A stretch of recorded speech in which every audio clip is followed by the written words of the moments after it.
What's up? Have you noticed prices going up? Do you find like everything you buy is like double, triple, even quadruple the price that it used to be? How can we live like this? Well, you're in luck. Because they were going to talk about how to live with these rising prices. This is the Existential Stoic podcast. I'm Danny from Rody. Randy, what's up, Randy? Yo, Danny. So rising prices are everywhere. Well, Everything's you so know, expensive. it just seems so counter to everything we were sold years ago, how like technology is going to make everything cheaper, easier, all these things, and yet somehow the prices keep going up Well, you know and what's up and up and and you know up. what's funny is like they're like the market would balance out if there was competition. But all we have, I mean, think about it, dude. I was thinking about that the other day. All we have now is basically monopolies. Hmm. These mega multinationals that you can't get away from, who buy up anytime there's a little guy that's anytime like decent, they buy him up. So it's like you Hmm. just have, monopolies of everything. And I think that's our problem too, is there's no real competition. Because if anybody can compete, they get bought out anyway. It's like so. Maybe we need the trust busters. Like I don't remember when, but I remember learning in history class there Oh was a yes, trust yes. busters, one of those presidents, the Square deal, the New Yeah. Deal, trust busters, The all that circular fun stuff. deal. Yeah. Yeah. Yeah. Well, we used to do that actually, though, back in like I don't remember the last time they busted anything in fucking Monopoly. It's been forever, you know? Well, They don't do anything. they're afraid of losing the, all, like I'm sure that the States is afraid of losing one of these companies to another country. Yeah, Yeah. yeah, But it's crazy. anyways, But it makes it hard yes. for the regular person, though, right? Like, I mean, Well, it yeah, does because it's just not, it's really, really difficult to survive anymore. I mean, we've seen with COVID prices at least doubled. And then recently with this Strait of Hormuz stuff, prices continue to go up and up and up. yeah, And it's just like there's no end in sight. But, and they don't go back down ever wages, because yeah, once they but get you wages, comfortable, wages and salaries haven't gone up. As a matter of fact, they're cutting them. They're saying, oh, we too many people. Well, you can keep your job, but we're going to give you double the work. And it's just yeah. like, Not this to is the mention, exact opposite of what technology promised. and not to mention too, like wages haven't gone up with inflation anyway in like 40 years. So it's like, yeah, we're in this weird position where, and then I think on top of that, what makes it hard too for like regular everyday people too is like not only you're constantly advertised to, and then you're constantly seeing people online with all advertising to you, like the influencers and stuff, all this crap. You're seeing people with like so much more. And it really does like, I was thinking about this too with this like rising pricing thing. Like it almost feels like it's like impossible to be happy because we're all like I mentioned to you beforehand, like, the in social ecology, this guy, like the environmental ethicist, I really liked his view because he said, like, we'll never deal with environmental problems until we deal with our social problems. And one of the biggest ones he points to is the grow or die mentality for businesses, right? That if you're not, 10xing, 100xing every quarter, like you die. And so this like promotes this like rapid, just like, use of everything, no consideration of what you're doing, no long-term planning. But I think that also that mentality affects individuals too. Like that grind culture, the idea that we always have to be doing stuff to be, making more money, making more, doing more things. And I was thinking about that, like, how can you be happy doing that? Because if you think about it, right, to be happy, you have to literally like be full in your life in some sense, right? I think that's like if you think of happiness, right, you have to have some fullness, which means you can't be constantly desiring, striving, wanting, and all that stuff because that's going to get in the way of that. Hmm. Well, I don't want to blame MBAs, but essentially it's It is their their fault fault. It is because, 100% their fault. well, so like they have this whole like fiduciary obligation to always have increased revenues. And sure, that makes sense on paper, but the only thing in the natural world that continues growing without stop is called cancer. Yeah. And, Yeah. we have this whole war on cancer. Everybody's trying to stop cancer. But this is the crazy other thing. Well, it's So never like, enough, right? It's always more and more and more. Yeah. a major cause of a lot of these cancers we see in the Western world is actually the things that are in the food that we eat. And they're in the food because it's the fiduciary responsibility of these food companies to make the most money possible without worrying about the end consumer. Yeah. They don't care, right? Because it's more, if you reach that goal now, it's like, well, they enrich themselves. Who cares? And Hmm. no individual in the company is necessarily held responsible either. So it's not Nope, like not you're at ever going to all. find, yeah, you're not going to get in trouble for it. It's crazy. It's a crazy system when you think about it. And plus, when we make people sick with the food we eat, we're creating jobs because then we have the whole Yeah. health industry that's doing all these things. It's absolutely nuts. Like It I've been is. watching a whole bunch of these videos on nutritionfacts.org, which is this he's a doctor who's studied nutrition science a lot, and he's basically taking a look at all this stuff in food and all these like because up until I started watching stuff on this, it's all just anecdotal things. Like people think like, "Oh, this is good for you. This is bad for you. That's good for you. That's bad for you. Well, This person did yeah, this." it's And anecdotal, it's and you like don't really hear one-off the cases. studies. Yeah, you don't really Mhm. know the studies or anything, and it's rare that they even do them a lot of times or had done them before. Yeah, so what he does is he strictly looks at studies. That's it. And not just like individual studies. He looks at like these cohort studies where they'll take a look at like 17 studies and basically draw all the facts from them. Yeah. And it's absolutely shocking the stuff that comes from there. But it's like Oh, we that's have good that he does that too. Because sorry, like we all know, like it's funny. Like like every it seems like every couple of years they're telling you drink a red glass of wine, it's good for your health. Don't drink red wine, it's bad. Or coffee's really good, coffee's really bad. It's because a lot of those are also sponsored by industry. So it's right. like, It's the alcohol. Yeah, it's like yeah, the alcohol industries who subsidize the red wine thing. But what they don't tell you is your chances of cancer and stroke go up dramatically from drinking one glass of red wine a day. So it's like, yeah, you won't die from heart attack, but you're going to die from a stroke or cancer or something different like that. So yeah. it's kind of like mind-blowing this stuff because we have the food industry who doesn't care about health, and then the health industry who doesn't care about food. Because like when I was a veterinarian, they taught us nutrition for like a day, and that was it. And that's because That's it. primarily like veterinarians are responsible for figuring out how much feed and stuff to feed cows and pigs and chickens and all that stuff. But dude, the average they took a look at all of the medical schools in the United States, and the average is 4 hours of nutrition training.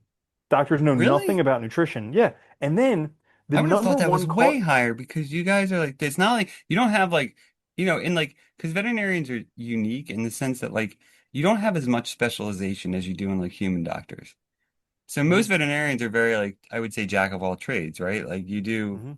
all aspects of health, not just like, I mean, I know some people do specialize, but most veterinarians are doing like broad range, everything.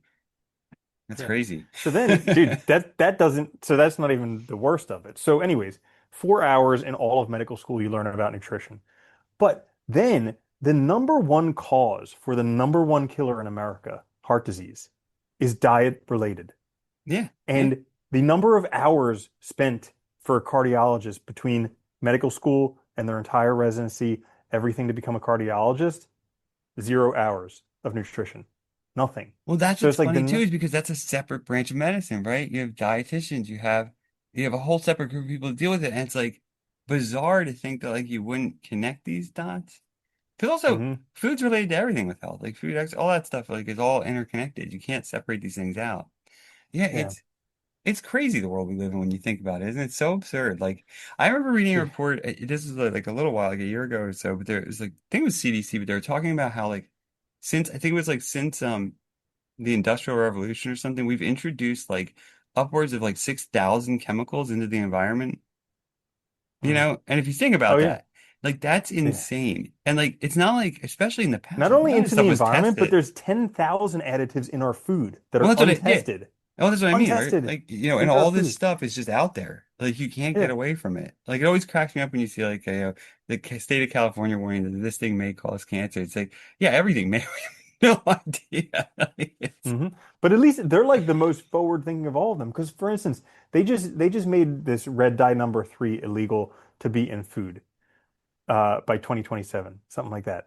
Well, it's for the past like 20 years, it's been illegal to put in cosmetics on your skin because they've shown that it can cause cancer. but So you eating can't it's put it on your cool. skin. You can't put it on your skin, but you can eat it. What the heck? Dude, it's mind blowing like Well, you know what the the other stuff. hard part is too, is like a lot of that stuff too, like it would be fine in small quantities. But the problem is that if the public's not aware and you don't know how much is going in anything because they don't give you like quantities of stuff on ingredients, so you have no way hmm of knowing, even if something was like, hey, red dye, whatever, it's safe like if you eat a little bit each day. But if it's in all this crap and you have no idea how much, you have no way of even knowing anyway whether you're ingesting hmm too much or not. And a lot of that stuff, there is like a threshold, where like that's going to be like, even with health, health and sickness, like certain things that can really make you better can also make you really sick if you have too much of it, right? It's like, yeah. Yeah, so in the end, like how can you live when prices go up and the quality of life goes down Yeah. dramatically? And then And the cost, you can't even trust people, yeah, you know? you can't anymore. And you know what I hate too? It's like, Especially not the government who's kind no, of like the whole at least I thought kind of the idea behind the government was to help the people on paper. because yeah, theoretically. Yeah. Yeah. Well, that's the Theoretically. problem, dude. A lot of this stuff, I think, it looks good on paper, it looks good theoretically, but in practice, we're human beings, and human beings are Hmm. greedy and shitty and don't care Greedy, about other people that lazy, much. looking Yeah, I toward. mean, Well, it's like the three human imperatives. We seek pleasure, we avoid pain, and we use least energy possible. yeah, And that pretty much explains everything. yeah, it's kind of nuts, isn't it? And the worst part is too, it's like, and then with the price of healthcare is just insane too. It's like, Mm. Well, it's insane because how we many, have all these diseases that can be cured. This yeah, is, oh, go I'm ahead. sorry to interrupt you, No, go ahead. but okay, so like there's definitely a reliance on medicine because in the 1930s, 1950s, there were some like revolutionary things in medicine. For instance, antibiotics. Before then, the life expectancy was like 40 or 50. All of a sudden, antibiotics, life expectancy jumps up 20 some years. Oh, also, like, Okay? yeah, and vaccines, like huge changes. Vaccines. And just Insulin, basic another cleanliness thing. too. Yeah, like clean water, clean, that kind of stuff. Yeah. Yeah. So like all of a sudden there were a couple like revolutions in medicine and then all of a sudden people thought medicine was the answer to everything. But most of the top diseases we see nowadays, Western diseases, so like heart disease, stroke, diabetes, cancer, all of these things are diet related. A lot of it is, And yeah. yeah, and so It's like insane. all of this healthcare, but again, this comes I don't want to blame MBAs, but here's the thing. If you're healthy, hospitals, healthcare system doesn't make money. No, Okay. If you're dead, they don't make money either. So the goal, their financial fiduciary imperative is to because they keep make you money. sick Yeah, to keep because making money. then they can make money off of you. Ideally, if they can keep you on a medicine for something that you can cure, but they can keep you just sick enough to where you take the medicine your whole entire life. Think of all of these drugs like statins, Oh like yeah. insulin, all these things that are curable diseases, diet-based diseases. Like actually, In here's most another cases thing. too. There's rare cases where, but yeah, most cases they are. Like, there's very Well, rare okay, cases they can't. so there was another thing, like huge study that he was talking about for diabetes, where literally you're 13 days away from being cured for diabetes. If you change your diet, you're 13 days away from being non-diabetic, type 2 Well, the diabetes, other hard part which with is that, I was gonna say is absurd that, because people stay on medication their whole entire life and then they risk going blind, they risk losing their limbs, yeah. all of these things, and you're 13 days away from being non-diabetic. And well, the crazy part is too is that like with that kind of stuff too, what's really messed up is that like a lot of the people too that suffer from these things, they don't even live in areas where they could even change their diet. Because the way these companies are and stuff, like food deserts and stuff, where you can't even get fresh fruit, you can't even get fresh like food, and it's like so it's like this whole like, this is part of that grow or die problem, right? Is that like our society's been like this has been like the driving force, so we haven't planned anything, we haven't thought through anything, nothing's long-term thinking, and so yeah, we just like everybody's up, everybody's fighting for themselves, and there's no, it's just insane. It's an insane Mhm. situation. Yeah, Yeah. and it's So like it kind of comes back to the dichotomy of control. a lot of I well, don't want to yeah, blame MBAs, but it is their I don't want fault. to give you the answer, but it does kind of come down to dichotomy of control. So like what is within your control? What is outside of your control? Because prices are just going to keep on going up and up because guess Yeah. what? Companies figured out with COVID that they can just charge whatever the heck they want and they can keep raising the price and there's nothing that'll be done. Well, and the reality is, even if it goes down, it's not ever going back to that original rate, ever. Because Mm-mm. they already found out that you'll pay more for it, right? And that's the reality of the situation, and they'll keep doing that. And like the other Mhm. thing is too, because the reason why I was thinking about this the other day with that grow or die thing too is like I really know like the last couple of days I had really good days, right? And I was like just really happy, just having a good time, felt really good, and I've been feeling a lot better. And I realized too, like so much of like the depression, the unhappiness and stuff, it's tied to like my thinking that I keep needing more, keep needing this, and it needs to happen now. Instead of being like happy with what you have or feeling full in the moment. And the only way to do that is to not pay attention to all that crap, which is really hard, right? Because that's again the dichotomy of control, right? I don't have control over all these things. What I do have control over is like myself, how I respond, my attitudes, things like that, my choices.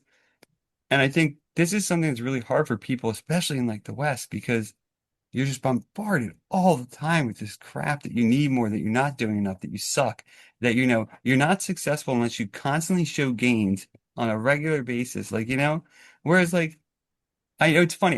We have a friend who this guy opened a coffee shop downtown, a really small coffee shop, really good. And we became friends with him because we've been going there since he opened and all. We talked to him a lot, whatever.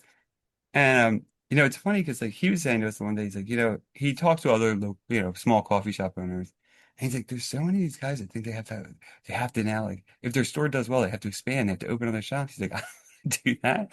Like he's like, I was just trying to make enough to like, keep this open basically and live. And that's, and I Hmm. think it's so hard to do that anymore because of all this outside noise. Like, and it's really hard to like, what do you want? And I think this is our biggest problem, right? Because grow or die makes us not even aware of what the hell we want. We're so focused on what everybody else has. We're so focused on, it's like, do you even want that?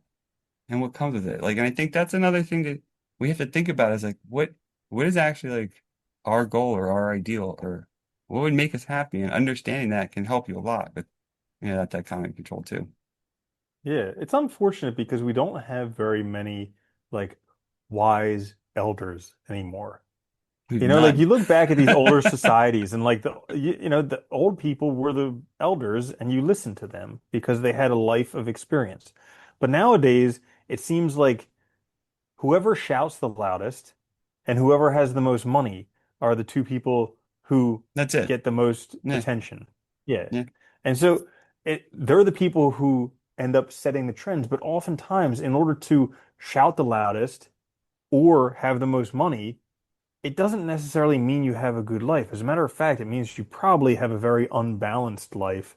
And, if you're shouting the loudest, it probably means you're not listening at all. So what do you actually know? Nothing. And if you have a bunch of money, yeah, you've probably done well financially at the expense of everything else. Like I always look at the top 10 wealthiest people in the world. Between them have 13 divorces. What does Yeah. that say about health? You know? Yeah.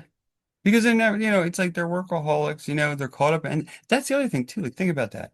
Like the amount of these people that have more money than 100 people could ever spend in a lifetime, could ever need, yet they keep trying to make more money. It's like, what?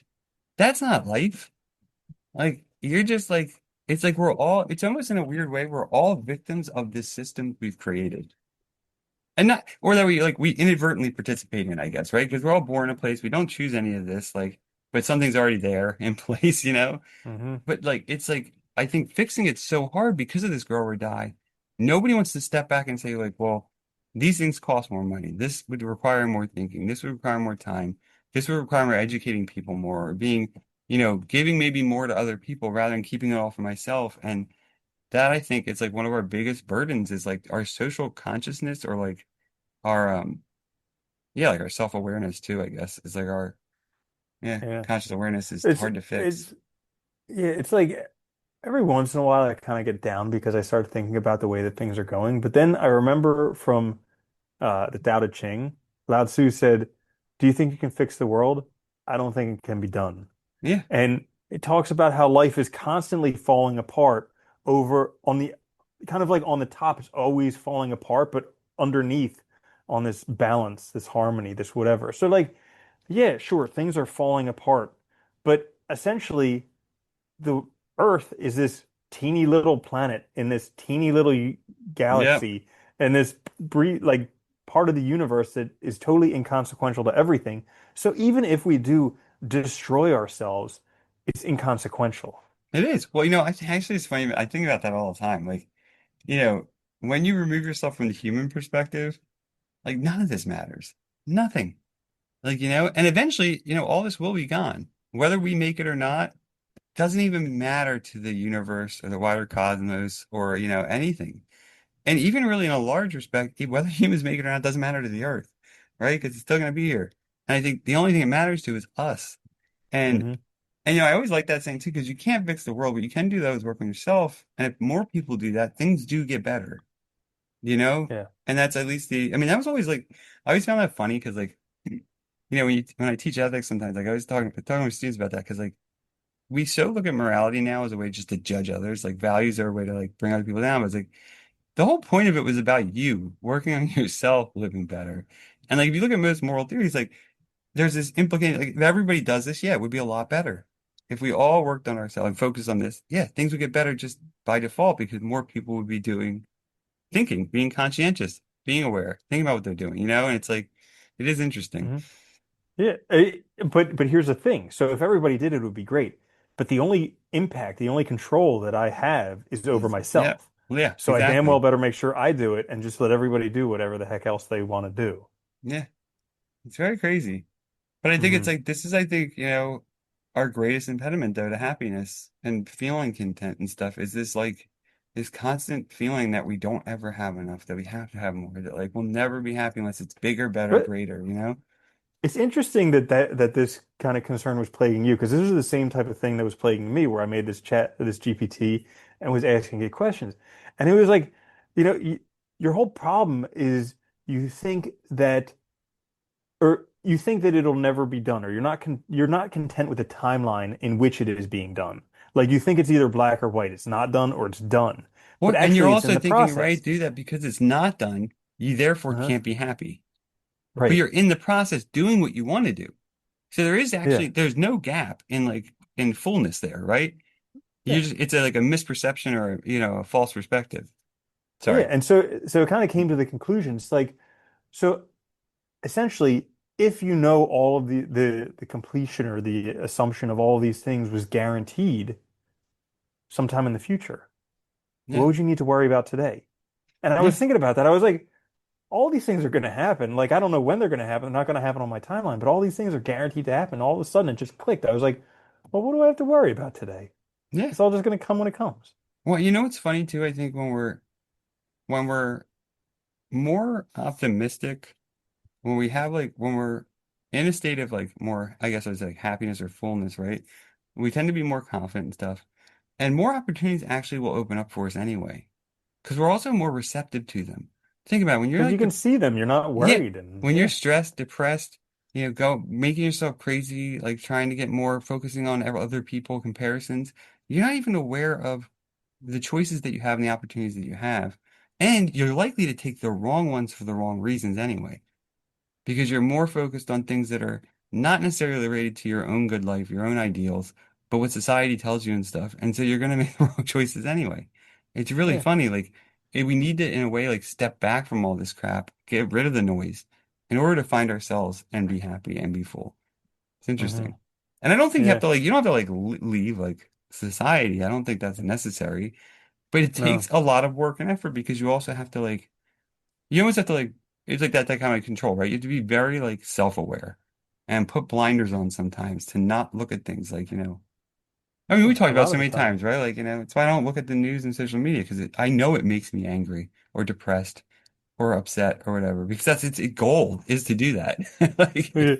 Dude, it's funny because like I was listening to Zig Ziglar and he was talking about how when he does his like speeches and everything, every 10 minutes he'll throw a joke in there because he noticed on TV every 10 minutes they'll have a commercial for 30 seconds. And I was like, wow, how things have changed because literally every 3 minutes there's a 5 minute commercial yeah, nowadays. Dude, it's God, insane. there is. But that's just it, right? And it's like even like watching stuff, there's commercials in it. You know? Hmm. And I get Yep. that, like, and that's because again, all these costs keep going up. Like, so you have to pay for stuff, right? You want to make movies and stuff, you have to find a way to fund it and all. But it is crazy. Yeah. Hmm. So let's see. Anything else about how to survive with prices going up? You know what's funny too? Well, That well, I mm, was gonna just say too. The other funny thing I've noticed a lot too, and I don't know if it's just getting older or whatever, but like mhm. prices keep going up, but I feel like, dude, so many of the products are just garbage and worse than they used to be anyway. And I know Yeah. like that helps me. Like I don't look at a lot of stuff ever usually because I don't want to. Like I focus on like what do I want? What's actually going to help me? And what am I going to get that I'm going to keep for years and use a lot? Because otherwise I Uh-huh. don't want it. It's just Yeah. crap and it's just going to get in the way and it's just going to. And I think when you're more intentional and more focused on like what actually is good for your life, you can make better purchases that yield much higher satisfaction and manage your budget pretty easily. That's a great point because it's kind of like what you talk about where your ability to say no gives you your ability for your yes to be Yeah. effective. And Yeah. it's the same thing with purchases. Like all the things that you say no to that you don't care about. Maybe it could be going out to bars, it could be, buying the latest iPhone. It could be all these things that other people just take for granted. They think you need to do that in order to survive. But all these no's that you make give you your ability to say yes with your money and buy the things that are important to you, even though they may not be important to everyone. Well, what's funny? It's like a good example of that. It's like, and I like we like going out to like nice restaurants. We don't do it all the time. And like we don't go out usually either to like generic like fast chain places a lot either because that gives us the ability to go out and like really enjoy ourselves once in a while. And that's Hmm. way better than all those little ones, you know? And I think, Hmm. but in consumerism, it takes a lot to like work that out because you're taught like, no, just buy, that's the immediate gratification. But Hmm. waiting gives you a lot more most of the time. And like, Yeah. and it's a big difference. I think too, like, I noticed too, like when you're able to buy something and not like use credit and stuff, it's also a lot more rewarding because it doesn't come with strings attached. It doesn't come with this burden. You're able to just like enjoy the thing and get it for what you want. And, it just takes a lot of self-control. I think that's the biggest thing that we don't teach anyone. No. No, and it's like remembering that an object in our possession rarely has the same allure it did when we wanted it. Yeah. The moment we get it, all of a sudden all that value is gone. So Well, yeah, and too, it's like the true. moment you get something now, too, the next thing's out anyway. So it's like you Hmm. have to also like realize like what do I actually need? It's like funny. Like I think about it all the Well, time. Like it's just oh, crazy. Yeah. I was thinking about it. So like this thing where when once you own something, it doesn't have the same type of like allure or value it did when you didn't have it. Because when you didn't have it, there was this concept that when I get that, I'll feel better. I'll be Hmm. happy, I'll be complete, life will be Yeah. perfect. Whatever version of that it is. But then you get it, and all of a sudden you feel the same. And so immediately you're like, okay, what's the next thing? Yeah. What's going to do it this time? It's so crazy and elusive and Well, just it's funny. devious. Like I like, like I like photography as a hobby, right? And photography gear is kind of expensive, so like I try to like only get things that I think will like work for me and the type of stuff that I want to do or try or whatever and use a lot. Hmm. But I notice like I with cameras and stuff like they come out like fairly often, not like every year, but every and it's like there always is like a part of me that like wants to get the newest one because it's like, oh, that's cool, But I also know it's like it's not necessary. And I always look at like my stand one that I have. I'm like, is this actually going to make me be able to do anything different? And Hmm. like, I'm getting to the point where yes, the newest one will now, and so I'm considering getting it. But that's like I have a model that's like what 3 iterations older than the newest one. So it's like I've waited a long time for that. And I think that's the kind of thinking like we need to do more of that kind of control instead of just like rushing out always just to have the Hmm. newest. It doesn't mean it's better or it's going to help you or make you better off. A lot of times it Yeah. makes it worse, right? Because then you're in debt and then that sucks. And yeah, Yeah, it's absolutely. crazy. Cool. So that's it. Or no, you're doing Yeah, the I was closing. doing it. Yeah, hey. So there you have it, how to live, with these rising prices in this world. If you guys enjoyed the episode, check us out wherever you get your podcasts on YouTube. You can like, share, subscribe. It helps us out a lot. If you have suggestions for episodes, we'd love to hear them. Send us an email. You can find our email in the show notes or comment in YouTube. Until next time, though, this is the Accidental Stoic Podcast. I'm Randy. See you later, And Randy. I'm Danny. Later, Randy. Later, Danny. Called